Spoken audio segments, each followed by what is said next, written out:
Pidana korupsi 78 triliun Surya Darmadi kembali dijebloskan ke Lapas Nusa Kambangan. Surya Darmadi tidak diberi ampun setelah kedapatan mampir ke kantornya usai persidangan. Terpidana kasus korupsi Surya Darmadi kembali dijebloskan ke Lapas Nusa Kambangan, Cilacap, Jawa Tengah. Lapas di tengah lautan itu dinilai cocok untuk Surya Darmadi yang nekat melanggar aturan dengan mampir ke kantornya usai persidangan. Sebelumnya dalam persidangan mantan pegawai menyebut Surya Darmadi kerap mampir ke kantornya tanpa pengawalan petugas lapas dan tanpa diborgol. Bos Duta Palma itu divonis 16 tahun dalam kasus penyerobotan hutan. Ia ditahan di Lapas Nusa Kambangan namun dipindah ke Lapas Cibinong atas alasan kesehatan. Kini koruptor yang merugikan negara 78 triliun itu kembali dijebloskan ke Nusa Kambangan bersama terpidana narkoba dan terorisme.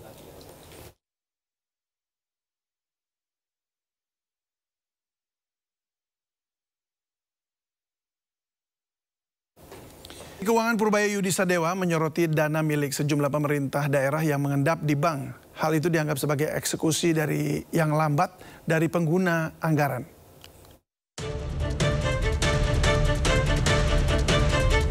Banyaknya dana daerah yang mengendap di bank disinggung Menteri Keuangan Purbaya Yudi Sadewa dalam rapat pengendalian inflasi tahun 2025 di kantor Kemendagri Jakarta.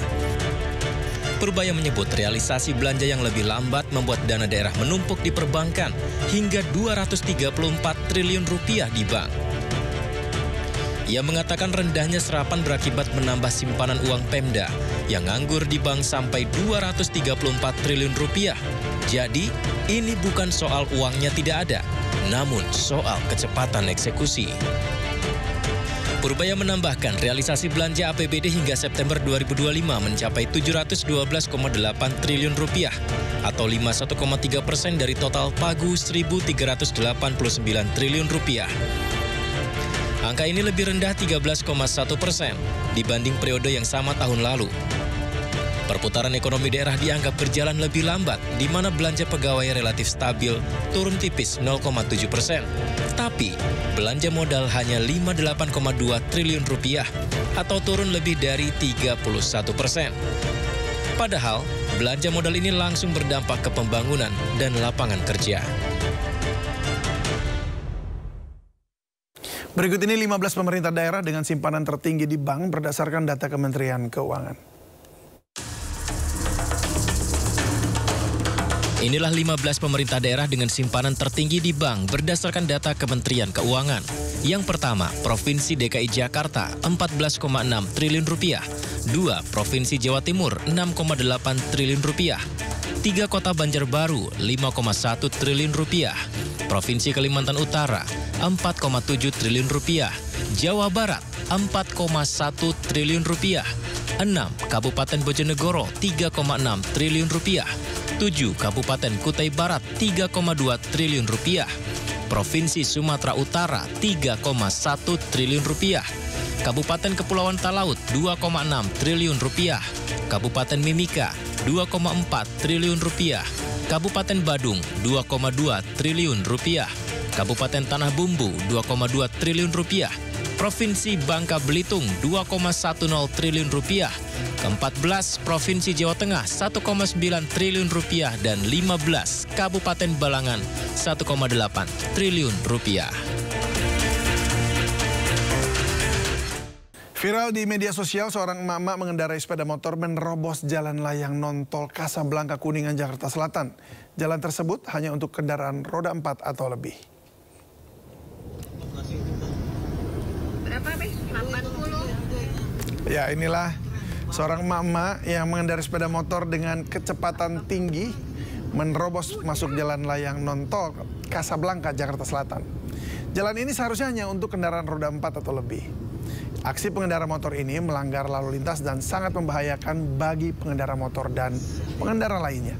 Petugas selalu mengimbau kepada pengguna jalan untuk tertib berlalu lintas.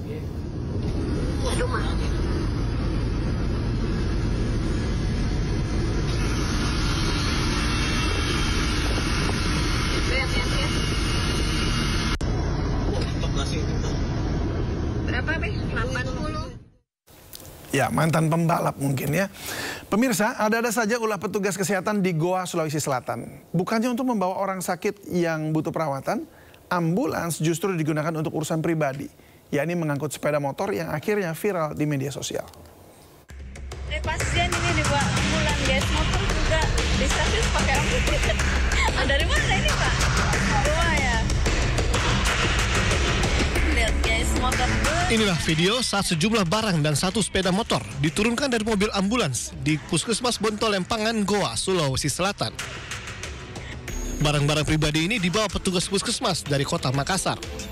Setelah diunggah ke media sosial, video ini langsung mendapat tanggapan warganet yang menyesalkan fasilitas kesehatan yang salah gunakan justru oleh petugas kesehatan. Bupati Goa, Husniata Lenrang, juga ikut geram dengan ulah petugas puskesmas tersebut dan akan memberikan sanksi tegas. Terkait mobil ambulans, sesuai dengan peruntukannya saya rasa ya. Jadi ambulans untuk mengangkut orang sakit atau yang lain-lain yang sifatnya kedaruratan di bidang kesehatan. Di luar dari itu berarti namanya tidak sesuai dan bentuk pelanggaran yang tentu menjadi perhatian pemerintah, ya kita tegur, kita upayakan semuanya tidak akan terulang kembali. Setelah viral di media sosial, ambulans tersebut sudah dikembalikan ke Puskesmas Bontolempangan dan digunakan untuk melayani masyarakat sesuai dengan fungsinya. Dari Goa, Sulawesi Selatan, Bukma, iNews melaporkan. Petugas gabungan mendata warga yang tinggal di zona merah dan kuning radiasi di Kampung Barengkok, Cikande, Serang, Banten. Pendataan dilakukan sebagai langkah awal sebelum relokasi dilakukan.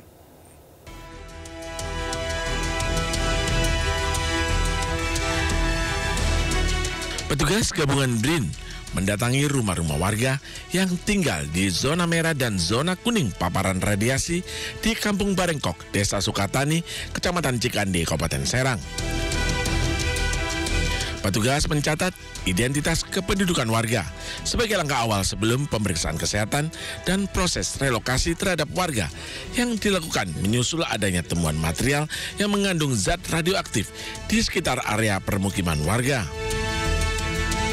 Berdasarkan hasil pengukuran sementara, tingkat paparan radiasi di zona merah Kampung Barengkok tercatat lebih dari 2,5 mikrosievert per jam.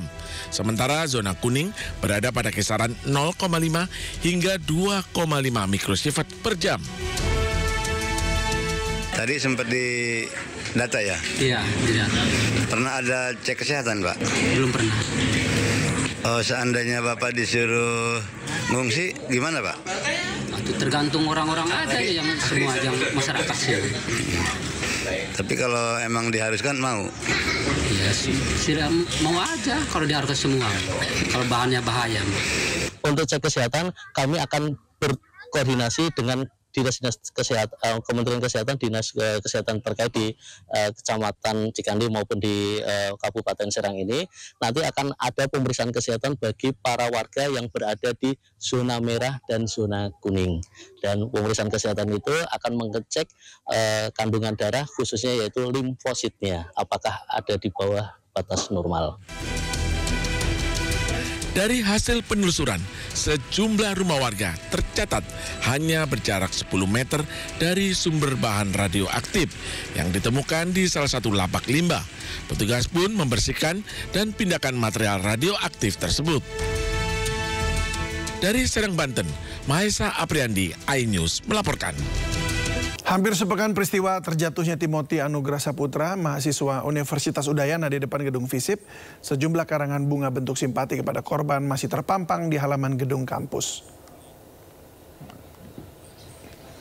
Suasana duka di lingkungan Sivitas Akademika Fakultas Ilmu Sosial Politik Universitas Udayana masih terasa. Karangan bunga dan ucapan bela sungkawa masih terpampang di halaman lobi kampus, titik di mana korban Timothy terjatuh. Tak banyak aktivitas perkuliahan karena mahasiswa usai menjalani ujian tengah semester. Kini pihak Rektorat Universitas Udayana menyiapkan lembaga konseling untuk mahasiswa yang mengalami permasalahan pribadi agar hal serupa tidak terjadi di lingkungan kampus Universitas Udayana. Sebelumnya, Timothy Anugrah Saputra, mahasiswa semester 7 FISIP Unut, tewas akibat terjatuh dari lantai 4 gedung FISIP Unut pada Rabu 15 Oktober lalu.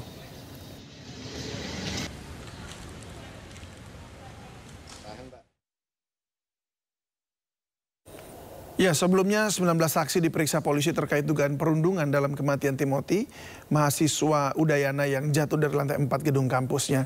CCTV di lantai 4 korban terakhir terlihat ternyata tidak rusak dan diharapkan bisa mengungkap misteri kematian Timothy. Bekerja setiap hari membuat hati murung. Namaku Timothy, asalku dari Bandung. Senang berkenalan teman-teman. Misteri kematian mahasiswa Timothy Anugrah Putra, mahasiswa semester 7 Fakultas Ilmu Sosial Politik Universitas Udayana, masih terus diselidiki pihak kepolisian. Sebanyak 19 orang saksi telah dimintai keterangan dari pihak kampus, ayah hingga sahabat korban. Terkait dugaan perundungan menjadi penyebab korban bunuh diri masih terus diselidiki. Namun dari keterangan sejumlah saksi termasuk sahabat korban, tidak pernah mengetahui Timothy menjadi korban perundungan. Karena korban termasuk anak yang pintar dan disegani kawan sangkatannya. Pembuktian apakah ada mungkin unsur perundungan atau pembulian terhadap korban sehingga mengakibatkan korban bunuh diri, nah itu masih dalam proses penyelidikan dari kami. Terkait bukti CCTV di lantai 4 lokasi korban diduga melompat, dari keterangan pihak polisi, CCTV tersebut tidak berfungsi sejak tahun 2023. Namun pihak kampus Universitas Udayana membantah kamera pengawas di lokasi rusak dan menyatakan CCTV di gedung fisik berfungsi, namun ada lokasi blind spot saat peristiwa terjadi. Dari Denpasar, Indira Ari, iNews melaporkan.